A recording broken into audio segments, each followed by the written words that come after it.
ये छोटी सी कमियां, इन्हीं से आगे चलकर तारे और हम बने। ये हमारे के बीज हैं। अब हम अंत की ओर बढ़ रहे हैं, यानी शुरुआत, समय शून्य की ओर। इतनी गर्मी की परमाणु भी नहीं बन सकते, सिर्फ ऊर्जा का उबलता हुआ सूप। पदार्थ और प्रतिपदार्थ का युद्ध।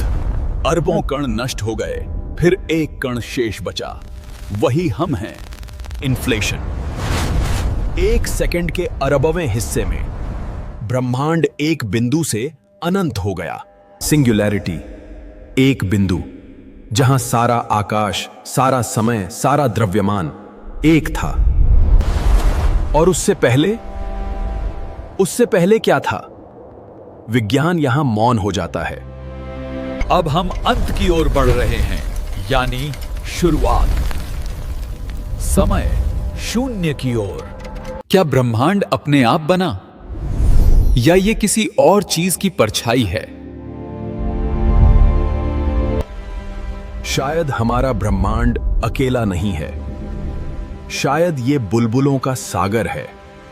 दूसरे ब्रह्मांड, जहां नियम अलग हैं, जहां हम संभव नहीं हैं।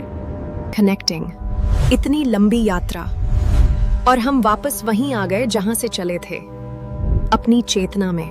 और उससे पहले क्या था? विज्ञान यहां चुप हो जाता है। हम ब्रह्मांड का वो हिस्सा। आप छोटे हैं, लेकिन आपका दिमाग पूरे ब्रह्मांड को अपने अंदर समेट सकता है। After so many explosions, so many coincidences, this one moment of yours has become possible. क्या हम अकेले हैं? अगर हैं, तो यह जगह की बहुत बड़ी बर्बादी है। आप तारे से अलग नहीं हैं। आप और ब्रह्मांड एक ही नृत्य का हिस्सा हैं। हमारा सफर खत्म नहीं हुआ, हम अभी बस तट पर खड़े हैं। सागर बाकी है।